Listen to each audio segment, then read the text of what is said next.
Ассалому алайкум ва раҳматуллоҳ. Ҳар куҷое бошем, тавсияту хунобод бошем, бародарон ва хоҳарони аҳли ислом. Пеш аз наворо тамошо кардан, якта лайк ва комментария ва падилица кунед. Ин навор ба ҳамагон бираса, ба хотире ки як бародармон аз шаҳри Клин занг задан, гуфтанд ки ҷойҳои корӣ ҳастанд. Ба ин хотир чандта барои занҳо ва чандта барои мардҳо ҳоли занг мезанем ва ё розӣ шиданд ки мо қатъиу суҳбат бикунем ва ҷойҳои кориро нишон доданд. То ахири видеоро тамошо бикунед, иншаалло ин аз зангш мезанем, қатъи худаш суҳбат мекунем ва ҷойҳои кориро нишон медиҳад ки чӣ кор аст. Нигаҳ кунед иншаалло. Ассалому алайкум ва раҳматуллоҳ. шумо хубед шамидин ҷон, коротон хуб, вақтон хуша? Алҳамдулиллаҳ, шукронаи Худо. Шумо ба шумо хусем, шумо соз хуб саломататон. Алҳамдулиллаҳ, мо ҳам нағзем ҳамин ғарибиҳо дар кор фаъолият карда адим ризқрӯзӣ. Ку хаяка нишон тие ку аввал гап занем ку чӣ кор аст, чӣ хеле як камакак равшани андое ки бародаро бинанд, хоҳаро бинанд ки чӣ корҳо аст. Ака ба кор я ресторан ака.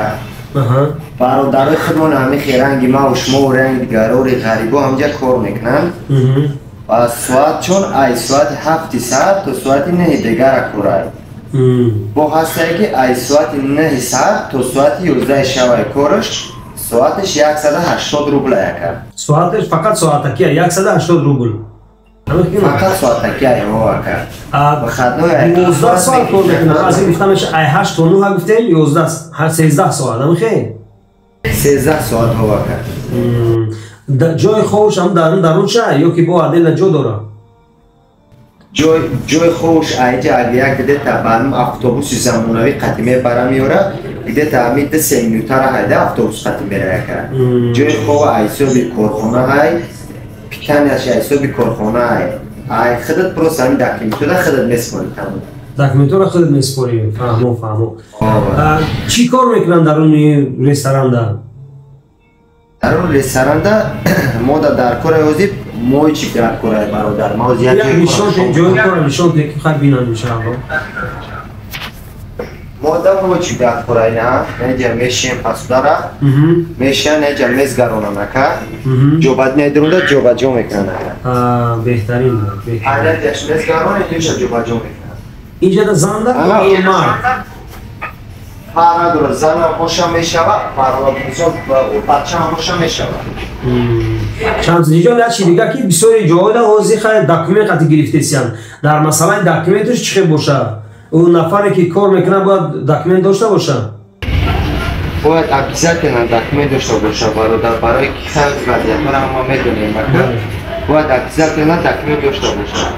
Пад Москва мода дар кора. Пад Москва шаҳри Клиндаед? Чӣ хеле гуфтӣ? Аз шаҳрам дуртарака ягон дури лестай? Чӣ хеле дар ягон райондай, микрорайондай? Нафаҳмидам ака. Мегӯм дури ҳамун Клин худаш дар ё ки дуртаракай?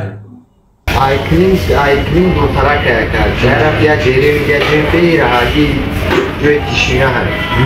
Анака чандта мард дар кора ва чандта зан?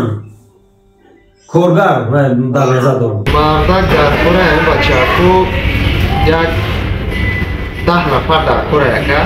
Обши ё ки 10 та марду? Не, обши 10 та мард дар кора, як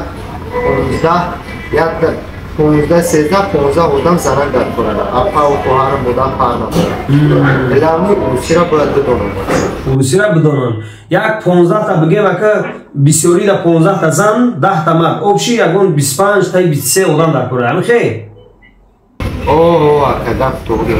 Бале, ина бародарои аҳли ислом дидесен, худаш кора нишон додеса. алҳамдулиллоҳ, касе ки агар ки ҷои кор надошта боша, рақамҳои рӯи экран ина алҳамдулиллоҳ номрои Шамсидинҷон худша мегузорам.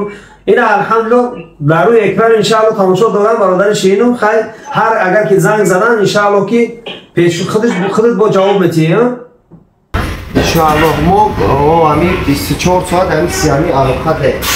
Леша ма бошем ки санг мезанон ака агар инсон камп кор мешавад, мош бит ҷавоб додан натонам, не ки баъд ай соатҳои як усур баъд ай абед усур ҳамаш да занг зада пастараца када ҳамаш да занг мезанам. ҷои хов ҳамаш ҳаст, нашод оиликиш бе ягон кампуди аст.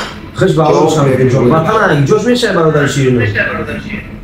Ман худам ай тарафи طرف وسه عینوریه را از یکم میگن هم طرفوی ما بهترین از وسه طرف کلوب میشه انا همین خیلی بهترین برادرها و خواهرای اهل اسلام برای چی من گفتم لایک و کامنت رو پادلیت کنین به خاطر که حالی همین مشکلی هست که بسیاری از ما بسیاری از برادرای توجیکی ما از کارها رانده سیانشان به خاطر وضعیت ها خداوند دعا میکنیم که این مشکلی را تستر از سر بالای سر توجیکا برداشته گردونه و کسی که اگر کی کار نداشته باشه این مرحمت شمسدین جان ان شاء الله مراجعه کنن رقمش در روی اکران میبینین این خودش که قدیم صحبت کرده خدا خواه در خدمت شما میشه خیر شمسدین جان الله برکت تیا خدا نگهبانت خیر گپ نیست که شما را الله برکت تیا و شاید بینید همینجا ما خدمت خلق داریم با مثل شما کار میزنم پس طرف هم میکنیم ان شاء الله با الله که خدمت شما بکنم سلامت باشین تنسیت باشین بگذار هر یک خوبی که میکنن الله در زندگیتون در عمر جانتون در خاندانتون برکت بتیا خداوند عمری پدر و مادر تا دراز بگردونه خدا نصیب که رحمت کلان الله شما در نگهبان باشه پناهتون به خدا ماش خدا نگهبان ان شاء الله بود تموسین خب برادر مایلا که پناهتون به خدا این برادرای شیرین چقدر که دیدین من به خاطر چی را روی اکران آوردم که بسیاری رکلامایی که ما توصیه میتیم رکلام میکنیم برادرها زنگ میزنن ما به خاطر چی را که عبدالجان ما خود گفته زنگ زدیم من به انم خاطر این را گفتم که روی اکران میبروی و معرفی میکنی از کجا هستی که اشتوب یکون شک و شبهه نباشه ها ما توصیه میتیم ما دقیق میکنیم اما قلب اونا را ما نمیدونیم برادرای شیرین قلب فقط الله میدونه با هم خاطر ما روی اکران رو آوردم شد چه خیلی شما دیدین نمروش گذاشتم و در از کجا بودنش معرفی کرد حتی همین برادر خودش گفت که اگر لازم باشه وقتی که من پرسیدم شد